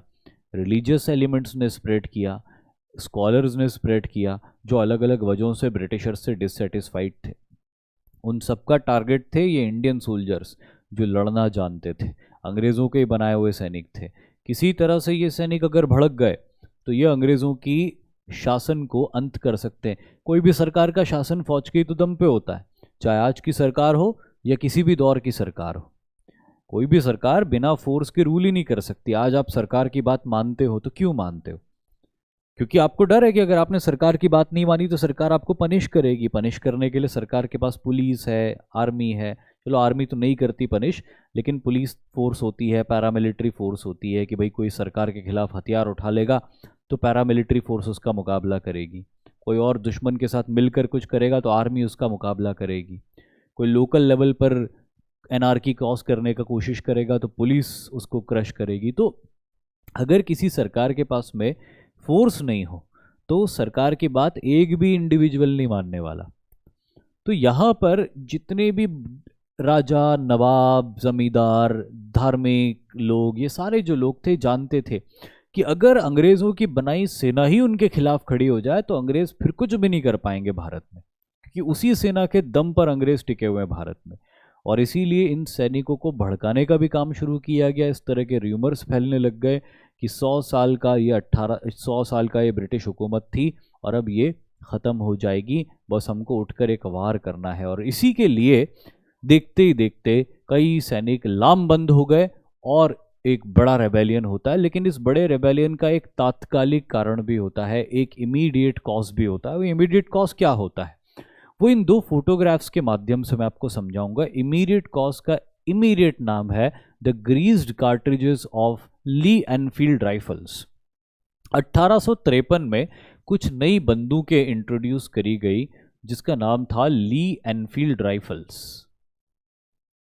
ये ली एनफील्ड राइफल्स नाम की जो बंदूकें होती थी इसको मैचलॉक राइफल कहा जाता था, या इसको फ्लिंटलॉक राइफल्स भी कहा जाता था। ये नई राइफल्स थी, बेहतर राइफल्स थी, इसकी एक्यूरेसी ज़्यादा अच्छी थी और इसकी रेंज भी ज़्यादा अच्छी थी, फायरिंग पावर भी इसकी बेहतर थी। लेकिन इस राइफल को फंक्शन कैसे किया जाता था, इनफैक्ट सिर्फ इसी राइफल को नहीं, कई दूसरी राइफल्स भी जो उस समय यूज़ में आती थी उनको उसी तरह से फंक्शन किया जाता था। पहले मैं आपको इस राइफल का फंक्शनिंग बताता हूँ, उससे मैं आपको ये समझाऊंगा कि एक्चुअली इमीडिएट कॉज ये क्यों था। ये वो कारतूस थे जिन कारतूस से ये राइफल फायर होती थी। कोई भी राइफल के फायर करने का मैकेनिज्म ये होता है कि राइफल के अंदर ये कारतूस होता है और एक कारतूस में जब एक्सप्लोजन होता है तो उस एक्सप्लोजन के प्रेशर से गोली बाहर निकल के जाती है और अपने टारगेट को हिट करती है। आजकल जो बंदूकें आती है उसके अंदर जो गोली होती है उसी के पीछे कार्ट्रिज जुड़ी हुई होती है। वो गोली आजकल आप सीधे मैगजीन में रख देते हो, मैगजीन को गन से अटैच कर देते हो और आप जैसे ट्रिगर पुल करते हो तो वो स्ट्राइकर जाके कार्ट्रिज के पीछे हिट करता है, जिससे कि बहुत ज़्यादा फ्रिक्शन क्रिएट होता है और कार्ट्रिज के अंदर मौजूद गन पाउडर में एक्सप्लोजन होता है। उसी एक्सप्लोजन से उस कार्ट्रिज से जुड़ी हुई गोली आगे की तरफ आती है, बाहर निकलती और बैरल से निकल के अपने टारगेट को हिट करती है। लेकिन 1857 के दौर में जो राइफल्स हुआ करती थी वो इस तरह से फंक्शन नहीं करती थी कि उसमें मैगजीन होती थी या गोली के साथ कार्ट्रिज अटैच होता था, ऐसा नहीं होता था। इसको चलाना थोड़ा सा मुश्किल और टीडियस काम होता था। उस जमाने में तो वो इजी था, लेकिन आज के मुकाबले वो मुश्किल लगता है। इस बंदूक को लिया जाता था और इस बंदूक के बैरल में इस कारतूस को भरा जाता था। इस कारतूस को कोई सैनिक लेता था, अपने दांत से काटता था और अपने दांत से काट के इसके अंदर भरे हुए गन पाउडर को बंदूक के बैरल में भर देता था और इसी कारतूस के अंदर आगे गोली भी अटैच्ड होती थी। यहाँ पे उस गोली को भी अंदर डाल देता था और उसके बाद में इस रैम रॉड को निकालता था। ये रैम रॉड होती थी, रैम रॉड निकलती थी और ये रैम रॉड से वो गोली और कारतूस को अच्छे से स्टफ कर दिया जाता था और उसके बाद में कोई सैनिक इस गन को हाथ में लेता था, हाथ में लेके अपने टारगेट की तरफ पॉइंट करता था और ट्रिगर पुल करता था। ट्रिगर पुल करने पर ये स्ट्राइकर आके स्ट्राइक करता था यहाँ पे एक फ्लिंट से, और जैसे ये स्ट्राइक करता था एकदम से चिंगारी निकलती थी, स्पार्क निकलता था। जिस तरह आपने देखा होगा मैन वर्सेस वाइल्ड में बेयर ग्रिल्स अपने चकमक पत्थर को लोहे से रगड़ते हैं तो बहुत सारी चिंगारी निकलती, वैसे ही ये लोहा जब यहाँ पे मौजूद फ्लिंट से टकराता था तो चिंगारी निकलती थी। इसी चिंगारी से अंदर मौजूद गन पाउडर में एक्सप्लोजन होता था और उस एक्सप्लोजन से ये गोली बाहर निकल के बैरल से जाके अपने टारगेट को हिट करती थी। सब कुछ ठीक था, कोई प्रॉब्लम नहीं थी, ऐसे ही चलती थी बंदूकें तब उस ज़माने में। लेकिन प्रॉब्लम ये हो गई कि इस तरह के र्यूमर्स फैलने लग गए कि इन कार्ट्रिजेस के अंदर बारूद को सुरक्षित रखने के लिए चर्बी का यूज़ किया गया है, एनिमल फैट का यूज़ किया गया है, क्योंकि जो बारूद या गन पाउडर होता था उसको नमी से बचाना होता था और इसीलिए उसको इस तरह के कारतूसों में पैक करके रखते थे। लेकिन यहाँ पे ये र्यूमर्स आ गए कि इन कारतूसों के अंदर वो कोटिंग बनाने के लिए जो पानी से या नमी से बारूद को प्रोटेक्ट कर सके, गाय और सूअर की चर्बी का यूज़ किया गया है। अब गाय हिंदुओं के लिए पवित्र और सूअर मुसलमानों के लिए हराम, तो ज़्यादातर सैनिक हिंदू थे, कुछ सैनिक मुसलमान भी थे, तो दोनों ने ही इस तरह के कारतूसों को अपने दांत से काटने से इनकार कर दिया कि नहीं, हम नहीं काटेंगे इस कारतूस को दांत से, क्योंकि ऐसा करने से हमारा धर्म भ्रष्ट हो सकता है। या तो हम हिंदू हैं तो गाय की चर्बी मुंह में जाएगी, या हम मुसलमान हैं तो सूअर की चर्बी मुंह में जाएगी। तो दोनों ही केस में दोनों ही अलग अलग रिलीजन करप्ट हो सकता था। तो इसीलिए सैनिकों ने इस तरह के कारतूसों को दांत से काटने से इनकार कर दिया। अंग्रेज़ों ने ऐसे सैनिकों को पनिश करना शुरू किया जो इस तरह की राइफल्स को ऑपरेट नहीं कर रहे थे। अंग्रेज़ों के अकॉर्डिंग इन कारतूसों के अंदर किसी तरह का कोई एनिमल फैट यूज़ नहीं किया गया है, गाय और सूअर की चर्बी तो बहुत दूर की बात है। लेकिन भारतीय कन्विंस्ड हो चुके थे कि कुछ ना कुछ गाय और सूअर की चर्बी का इसमें यूज़ किया गया है, क्योंकि कई जगह भारतीय सैनिकों ने देखा था कि दांत से इन कारतूसों को काटने के बाद जब इसके खोल को फेंका जाता था तो वहाँ पे चींटियाँ पड़ जाती थी या जानवर आके उसको चाटने खाने लगते थे। तो उससे उनका ये थॉट जो है वो मजबूत हुआ कि कहीं ना कहीं एनिमल फैट तो इसके अंदर है, तभी चींटियाँ पड़ रही है इसके अंदर, या कोई जानवर इसको सूंघ के इसमें इंटरेस्ट ले रहा है या उसको चाट रहा है।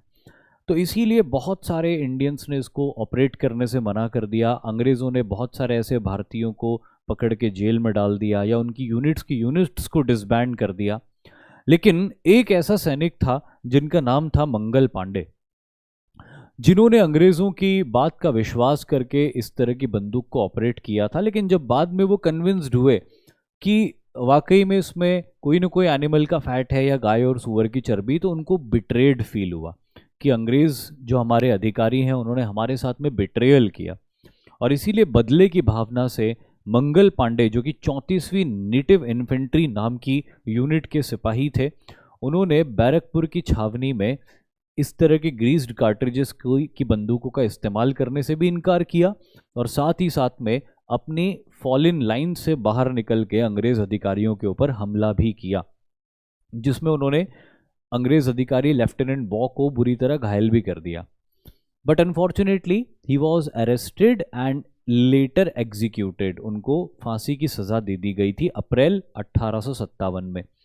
लेकिन सिपाही मंगल पांडे की इस एक्शन की खबर कई दूसरी मिलिट्री कैंटोनमेंट्स और छावनियों में फैलने लग गई, और धीरे धीरे ये सारे ही सैनिक कन्विंस्ड होने लग गए कि मंगल पांडे, जो कि एक ब्राह्मण सिपाही थे, उन्होंने निश्चित तौर पर कुछ बड़ी बात पता करी होगी, इसीलिए उन्होंने अपने अंग्रेज अधिकारी के विरुद्ध हमला किया। और अगर मंगल पांडे इस हद तक गए कि उन्होंने अपनी जान भी दे दी, तो वाकई में इस कारतूस के अंदर गाय और सूअर की चर्बी हो सकती। और देखते ही देखते कई दूसरे छावनी के सैनिकों ने भी ये मन बना लिया कि अब हमको अंग्रेजों के खिलाफ एक बड़ी बगावत करना है। और पहली बार देखिए, मंगल पांडे की बगावत 1857 की क्रांति की शुरुआत नहीं मानी जाती। 1857 की क्रांति की शुरुआत मानी जाती है 10 मई 1857 को। 10 मई 1857 को फर्स्ट मेजर आउटब्रेक होता है, और ये होता है मेरठ में। यहाँ पे कहीं लिखा हुआ होगा Meerut. Following the court march, the first major outbreak that finally led to the revolt of 1857 occurred at Meerut. कि मेरठ के बहुत सारे सिपाहियों ने 10 मई 1857 को, जो संडे का दिन था जब ज़्यादातर अंग्रेज़ छुट्टी पे थे, उनके ऊपर हमला कर दिया और उनको हमला करके मार डाला। मेरठ को पूरा अपने कब्जे में ले लिया, और मेरठ को कब्जे में लेकर वहाँ से सीधे दिल्ली आ गए। दिल्ली के अंदर भी उन्होंने कई हिंदुस्तानी सैनिकों को अपने साथ मिला के दिल्ली के अंग्रेज़ों के ऊपर भी हमला करके उनको भी मार दिया। उनमें से बहुत सारे अंग्रेज़ भाग के इधर उधर शेल्टर लेने चले गए। और इसी के साथ में बहादुर शाह जफ़र, जो कि दिल्ली के लाल किले का हुक्मरान रह गया था, उनके पास जाते हैं और उनको कहते हैं कि अब हमने अंग्रेज़ों के खिलाफ एक बगावत कर दी और ये फैलेगी भारत में, लेकिन हम चाहते हैं कि इस बगावत को आप लीड करो। बहादुर शाह जफ़र के पास कोई चॉइस नहीं थी, वो अंग्रेज़ों का भी गुलाम था, और अब इन सैनिकों ने सारी सैनिक शक्ति अपने हाथ में लेके बहादुर शाह जफ़र को भी कंपेल किया कि वो भी अब अंग्रेज़ों के खिलाफ विद्रोह करें, और विद्रोह में अपना नाम दे कि मेरी लीडरशिप में विद्रोह हो रहा है। क्योंकि अंग्रेज़ सिपाहियों को इस बात का विश्वास था कि अगर मुग़ल, जो कि एक बहुत बड़ा नाम था भारत के इतिहास में, अगर वो अंग्रेज़ों के खिलाफ विद्रोह करेंगे तो कई शक्तियाँ उनके साथ जुड़ सकती है। और देखते ही देखते ये विद्रोह पूरे भारत के उत्तरी इलाके और नॉर्थ सेंट्रल इंडिया के इलाकों में और सेंट्रल इंडिया में फैलने लग गया। लखनऊ, कानपुर, आगरा, झांसी, सेंट्रल इंडिया, बिहार, इस सारी जगहों पर बड़ी तेज़ी से अलग अलग सैनिक छावनियों में सैनिकों ने विद्रोह करना शुरू किया, और अंग्रेज़ अधिकारियों को मार के या उनको खदेड़ के कैंटोनमेंट्स के ऊपर एक के बाद एक कब्जा करना शुरू किया। लेकिन बहुत सारे ऐसे इंडियन रूलर्स थे जिन्होंने अंग्रेज़ों के साथ की हुई अपनी संधियों का सम्मान किया, और हारे हुए या घायल अंग्रेज़ या डरे हुए अंग्रेज़ों को अपने राज्य में पनाह दी। जैसे पंजाब की पटियाला नाभा की रियासत, ज़्यादातर राजस्थान की रियासत, मध्य प्रदेश के सिंधियाओं की रियासत, और साथ ही साथ नॉर्थ वेस्टर्न फ्रंटियर प्रोविंस के पश्तून पठान या फिर नेपाल के गोरखा, इन सब लोगों ने अंग्रेज़ों का बड़ा साथ दिया, क्योंकि उन सब ने अंग्रेज़ों के साथ में ट्रीटीज़ करके रखी हुई थी, संधियाँ करके रखी हुई थी। बहुत सारे लोग ये कहते हैं कि ये राजा नवाब जो थे ये गद्दार थे जिन्होंने अंग्रेज़ों का साथ दिया उस वक्त, बट मैं ये कहता हूँ कि यहाँ पे अ, ऐसा कुछ गद्दार कहना उनको उचित नहीं होगा, क्योंकि उस समय किसी का छोटा सा इलाका ही उसका देश होता था। उस समय ऐसा कोई नहीं सोच रहा था कि कोई पूरा एक भारत है। सब ये सोच रहे थे कि मेरा राज्य मेरा देश है, जिस इलाके में वो रूल कर रहे हैं वही उनका देश है, और उनको ये लगा कि अंग्रेज़ों के साथ दोस्ती करने में मेरे देश की प्रजा का फायदा है, तो उन्होंने अंग्रेज़ों का साथ दिया। जैसे आज रूसो यूक्रेनियन वॉर हुआ, तो भाई इंडिया ज़्यादातर न्यूट्रल ही रहा, लेकिन रूस को फेवर किया इंडिया ने। क्यों? क्योंकि आज भारत को ये लगता है कि रूस को फेवर करने से शायद हमारा फ़ायदा होगा। हालांकि भारत ने कोई पूरी तरह फेवर भी नहीं किया रूस का, लेकिन फिर भी जो थोड़ा बहुत अपोज नहीं किया रूस का, तो वो इसलिए नहीं किया क्योंकि उनको लगता था, भारत की सरकार को लगता था कि आज हमारा फ़ायदा है। कल को अगर कहीं रूसो यूक्रेनियन वॉर पढ़ाया जाएगा और इंडियंस को गद्दार कहा जाएगा कि इन्होंने तो रूस का साथ दिया था, तो ये गलत बात होगी। सिमिलरली उस वक्त भी जो राजा नवाब थे जिन्होंने अंग्रेज़ों का साथ दिया, वो ये मान रहे थे कि अंग्रेज़ों का साथ देने में हमारे राज्य और प्रजा का हित है, इसलिए उन्होंने अंग्रेज़ों का साथ दिया और अंग्रेज़ों को शेल्टर प्रोवाइड किया, जिसके बारे में लॉर्ड कैनिंग ने यह भी कहा था, जो पहले वाइस रॉय बने थे भारत के, कि these princely states acted as breakwaters in storm. तूफान में बंदरगाह की तरह थे ये लोग। अगर ये लोग नहीं होते तो इसमें कोई शक नहीं कि अंग्रेज़ बच नहीं पाते, भारत से खदेड़ दिए जाते। लेकिन और भी कई वजह थी इन्होंने साथ नहीं दिया, क्योंकि भाई जैसे सिख हैं, तो सिख कभी भी नहीं चाहते थे कि मुग़ल दोबारा पावरफुल हो, क्योंकि अगर हो सकता मुग़ल दोबारा पावरफुल हुए तो पंजाब में अपना डोमिनेंस सेटअप करेंगे, रिलीजियस एट्रोसिटीज़ करेंगे, जैसे किसी ज़माने में औरंगज़ेब और जहांगीर ने करी थी सिखों के गुरुओं के ऊपर। राजपूत कभी भी नहीं चाहते थे कि मराठे दोबारा पावरफुल हो, क्योंकि 1857 की क्रांति के दौरान मराठों ने, मतलब नाना साहेब पेशवा, तात्या टोपे, सब मराठों को लीड कर रहे थे। तो वो कभी भी नहीं चाहते थे, राजपूत और जाट कभी भी नहीं चाहते थे कि मराठे पावरफुल हों, क्योंकि अगर मराठे पावरफुल हो जाएंगे तो वो फिर से चौथ वसूल करेंगे।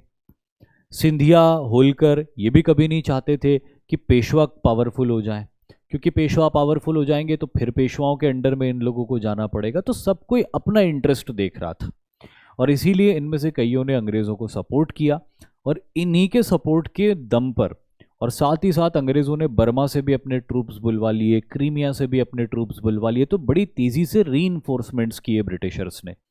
और इन्हीं रीइंफोर्समेंट्स के दम पर ब्रिटिशर्स ने 1857 में दिल्ली को रिकैप्चर कर दिया। Emperor Bahadur Shah was arrested and exiled to Mandalay, यानी कि बर्मा में भेज दिया बहादुर शाह जफ़र को, और वहीं पर कुछ साल बाद बहादुर शाह जफ़र की मौत भी हो गई। 2 बेटे और 1 पोता बहादुर शाह जफ़र के, 2 sons and a grandson were shot dead, उनको मार दिया जो रेबेलियन में लीड कर रहे थे। दस the British ended Mughal dynasty from the Indian scenario, और इसी के साथ ऑफिशियल और फॉर्मल एंड होता है मुगल एम्पायर का भारत में।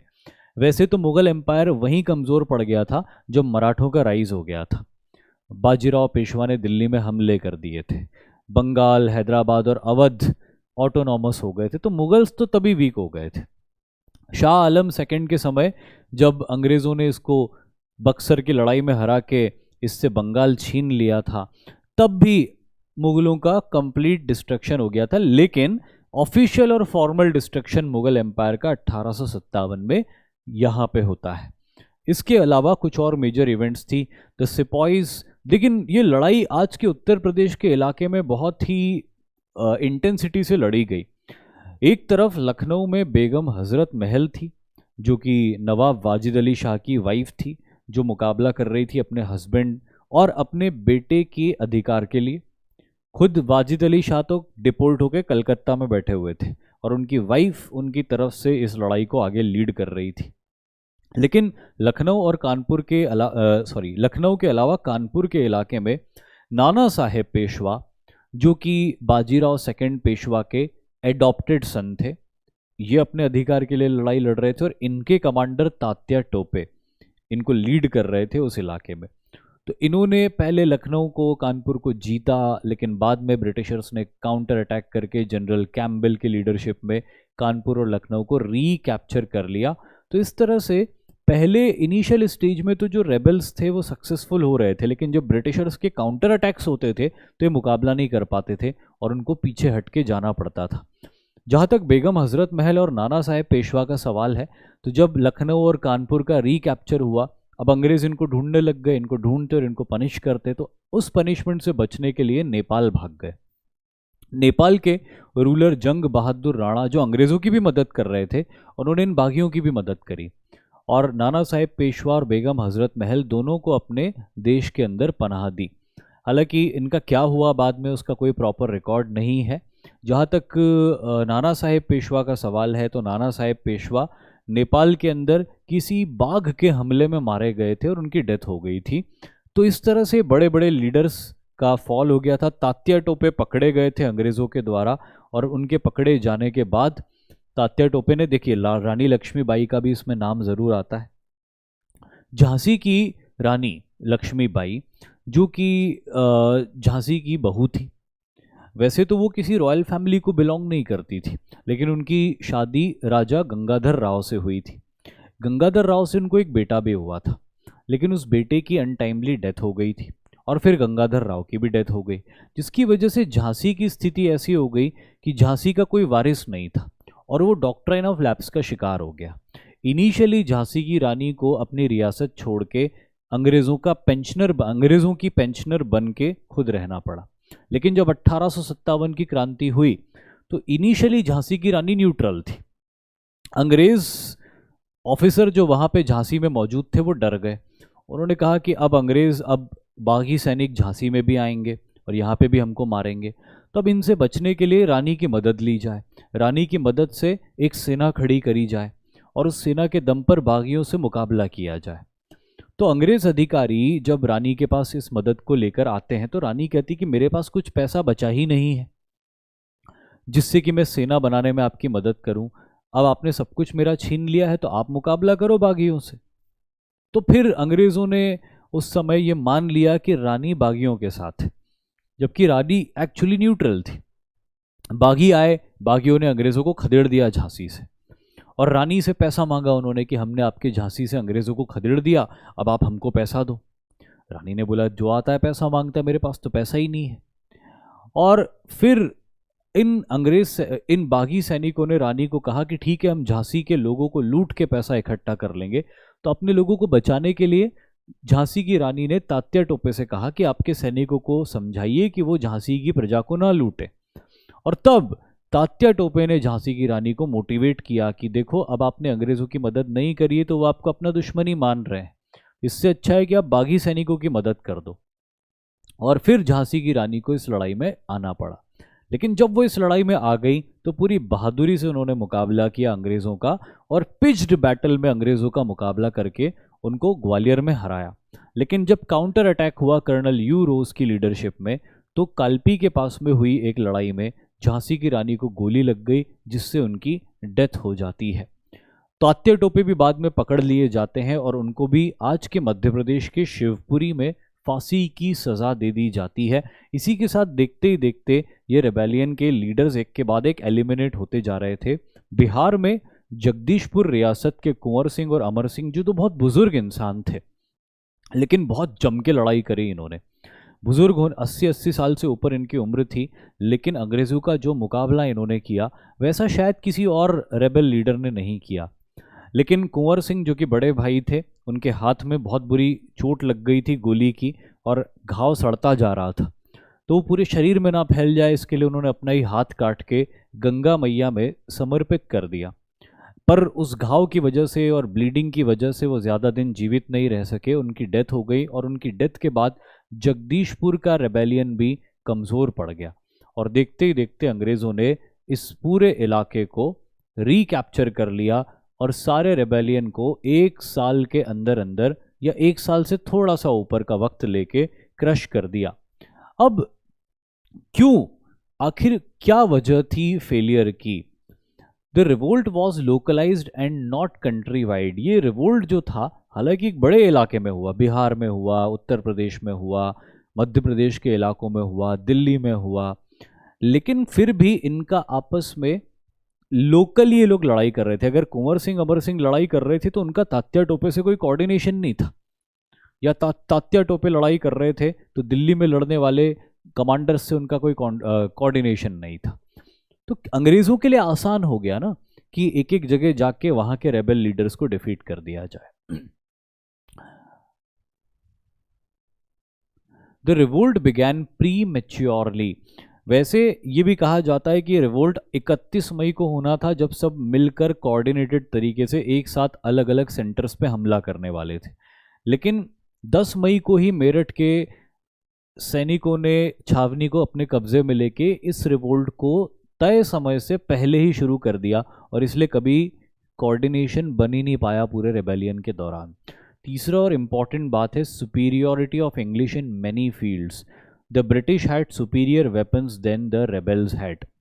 सीधी सी बात थी, रेबल्स ने गुस्से में रेबेलियन तो कर दिया, लेकिन उनके पास हथियार कहाँ थे? हथियार तो अंग्रेजों के लिए थे उन्होंने। अच्छा चलो हथियार छीन भी लिए, लेकिन गोला बारूद का क्या? एक बार जो गोली चल गई, एक बार जो कारतूस का एक्सप्लोजन हो गया, वो दोबारा थोड़ी यूज हो सकता है। अब ये हथियार बनाते कौन थे? अंग्रेज बनाते थे। इंडियंस ने इनिशियली जो हथियार लूट लिए और उनके दम पे अंग्रेजों से लड़ाई करके उनको जो खदेड़ दिया तो खदेड़ दिया, लेकिन जब अंग्रेजों ने काउंटर अटैक किया तो इंडियंस के पास बंदूक तो थी, लेकिन गोलियां खत्म हो चुकी थी, जिसका कोई सप्लाई नहीं था उनके पास, वो बनाते थे नहीं उसको। तब बिना गोली के बंदूकों का क्या करेंगे? तो अंग्रेज तो जब आए तो वो बंदूक लेके भी आए और गोलियां लेके भी आए। अब मुकाबला हो रहा है ऐसे लोगों के बीच में जिनमें से एक के पास बंदूकें भी है, गोलियां भी है, दूसरे के पास सिर्फ बंदूकें हैं। तो लड़ाई में जीत तो उसी की होगी जिसके पास बंदूकें और गोलियों का अनलिमिटेड सप्लाई है। They were mostly fighting with swords and spears. Counter attack जब ब्रिटिशर्स का हुआ तो इंडियंस ने उनसे मुकाबला ज़्यादातर तलवारों और भालों से किया, तो ये जीत होनी ही नहीं थी उनकी। The electric system also contributed in the success of Britishers. Britishers इस इलेक्ट्रिक सिस्टम के थ्रू एक दूसरे को टेलीग्राफ या टेलीग्राम्स भेज दिया करते थे, और इसीलिए इनका आपस में कोऑर्डिनेशन, कनेक्शन, इन्फॉर्मेशन बहुत बढ़िया होता था। लड़ाई में जीतने के लिए इन्फॉर्मेशन टेक्नोलॉजी का बहुत इंपॉर्टेंट रोल होता है। इसलिए आज भी भारतीय सेना के अंदर एक सिग्नल रेजिमेंट होती है जिसका काम ही पूरी सेना के अंदर सिग्नल्स को या कम्युनिकेशन को स्मूथली कंडक्ट करवाना है, ताकि अच्छे से ऑपरेशंस हो पाए। सबको सारी इन्फॉर्मेशन होनी चाहिए, कहाँ पे एडवांटेज है, कहाँ पे डिसएडवांटेज है, उसके हिसाब से प्लान बनाए जाते हैं। So Britishers had the information, Indians को कोई कोऑर्डिनेशन ही नहीं था एक दूसरे के साथ में। Due to the supremacies of Britishers the Indians remained unsuccessful. इन्हीं सुप्रीमेसीज के चलते ब्रिटिशर्स ज़्यादा सक्सेसफुल हुए। इंडियंस के बीच में लैक ऑफ यूनिटी भी थी, जैसे कि हमने बोला कि सारे इंडियंस इकट्ठे नहीं हुए थे, वजह चाहे जो भी रही हो, हम किसी को गद्दार नहीं कहते, वजह चाहे जो भी रही हो, लेकिन अल्टीमेटली इंडियंस यूनाइटेड नहीं थे। ब्रिटिशर्स अपने पूरे रिसोर्सेस के साथ में यूनाइटेड थे और कुछ इंडियन पावर्स भी उनके साथ थी, जिसके चलते उनकी जीत सुनिश्चित थी। And last but not the least, lack of leadership. जो ब्रिटिश ऑफिसर्स लड़ाई कर रहे थे, इन्होंने दुनिया के अलग अलग हिस्सों में कई अलग अलग पावर्स के साथ में कई लड़ाइयाँ लड़के जीती हुई थी। एक्सपीरियंस बहुत था इन ब्रिटिश ऑफिसर्स को। इनमें से कई तो ऐसे थे जो नेपोलियन के अगेंस्ट भी लड़े हुए थे। वही उनके मुकाबले में जो इंडियंस थे, उन इंडियंस को कोई खास एक्सपीरियंस नहीं था लड़ाई का। उन्होंने कोई बड़ी लड़ाइयाँ लड़ी नहीं थी, और अगर लड़ी भी थी तो छोटे मोटे वेपन से लड़ी थी। तो एक तरफ जहां इंडियन कमांडर्स बहादुर थे, स्किलफुल भी थे, लेकिन उनको बड़ी लड़ाइयों का अनुभव नहीं था। वही ब्रिटिश ऑफिसर्स चाहे कम बहादुर हों, लेकिन ज़्यादा इक्विप्ड थे और एक्सपीरियंस थे बहुत ज़्यादा। तो वो एक्सपीरियंस और इक्विप्डनेस उनकी इंडियंस के अगेंस्ट भारी पड़ती है, और अल्टीमेटली ये रेबेलियंस ब्रिटिशर्स के फेवर में पूरी तरह चला जाता है। लेकिन क्या इस रेबेलियन का कोई असर नहीं होता? नहीं, इस रेबेलियन का बड़ा असर होता है, और इसके बाद एक बहुत बड़ा बदलाव होता है इंडिया के एडमिनिस्ट्रेटिव सिस्टम के अंदर। ये बड़े बड़े बदलाव क्या होते हैं? इसमें सबसे पहला इंपॉर्टेंट बदलाव होता है the queen's proclamation and 1858 act, government of India act 1858, अंग्रेजों को ये मानना पड़ा कि अब हम भारत के लोगों का एक्सप्लॉयटेशन नहीं करेंगे और भारत के लोगों को अपनी प्रजा मानेंगे, जैसे हम अपने लोगों को अपनी प्रजा मानते हैं, और भारत के लोगों के वेलफेयर के लिए काम करेंगे। और अब भारत के लोगों का पूरा administration, policy making British parliament देखरेख करेगी। ईस्ट इंडिया कंपनी जो एडमिनिस्ट्रेशन करती है उसको हटा देंगे।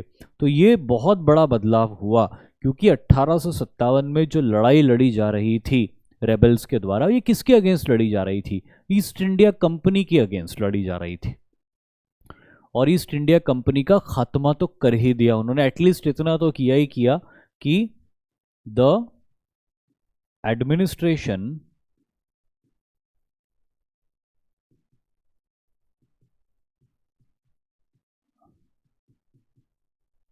Of East India company came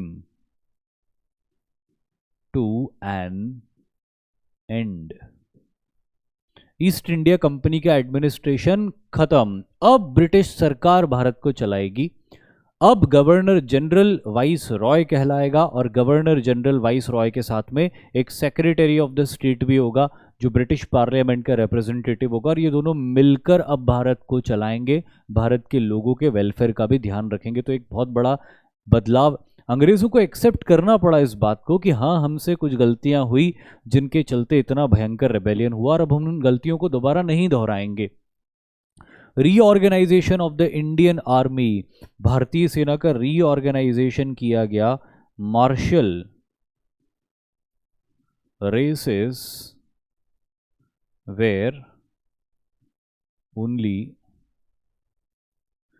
martial races were recruited. अंग्रेजों को एक बात समझ में आई कि भारत के कुछ ऐसे लोग हैं जो लड़ने में ज़्यादा माहिर हैं, जिन्होंने अंग्रेज़ों के साथ लॉयल्टी भी शो करी थी, और उन्हीं कम्युनिटीज़ से अंग्रेज़ों ने ज़्यादा से ज़्यादा रिक्रूटमेंट्स करने शुरू कर दिए। The policy of annexation was given up, जो लॉर्ड डलहौजी की पॉलिसी थी, जो एक बहुत बड़ी वजह थी कि जिसके चलते रेबेलियन हुआ था कि अगर किसी राजा का अपना कोई बायोलॉजिकल सक्सेसर नहीं है तो वो किंगडम एनेक्स कर लिया जाएगा, या एडमिनिस्ट्रेशन के बेसिस पे कोई किंगडम एनेक्स कर लिया जाएगा। वो पॉलिसी को गिव अप करना पड़ा, जो कि एक बहुत बड़ी वजह बना था इस रेबेलियन की। सेटबैक टू सोशल रिफॉर्म्स, जो बहुत सारे सोशल रिफॉर्म्स अंग्रेज कर रहे थे, सती प्रथा बैन करना, विडो री मैरिज एक्ट पास करना, अब इस तरह के सोशल रिफॉर्म्स करने में अंग्रेज हिचकिचाने लग गए, क्योंकि उनको डर होता था किस तरह के सोशल रिफॉर्म्स करके कोई ऑर्थोडॉक्स लोगों को हम गुस्सा कर दें और वो काउंटर अटैक ना कर दें हमारे ऊपर। तो इसको एक सेटबैक लगा। साथ ही अंग्रेज़ों ने इस बात को भी रियलाइज़ किया कि भारत के अंदर हिंदूज़ और मुस्लिम्स, ये दो इम्पॉर्टेंट कम्युनिटीज़ हैं, ये कभी भी यूनाइट नहीं होना चाहिए, क्योंकि अगर ये यूनाइट हो गई तो ये एक बहुत फॉर्मिडेबल पावर बन सकती है अंग्रेज़ सरकार के खिलाफ। इसीलिए इनको आपस में लड़ाते रहो ताकि ये यूनाइट कभी नहीं हो, हमारे लिए चैलेंज ना बन पाए। अगर एक चैलेंज हमारे लिए बने तो दूसरे को उससे लड़ा दो, पहला वाला चैलेंज बने तो दूसरे वाले को उससे लड़ा दो। और इस तरह से डिवाइड एंड रूल पॉलिटिक्स नहीं, डिवाइड एंड रूल पॉलिसी की शुरुआत अंग्रेज़ों ने भारत में बड़े पैमाने पे करना शुरू कर दी।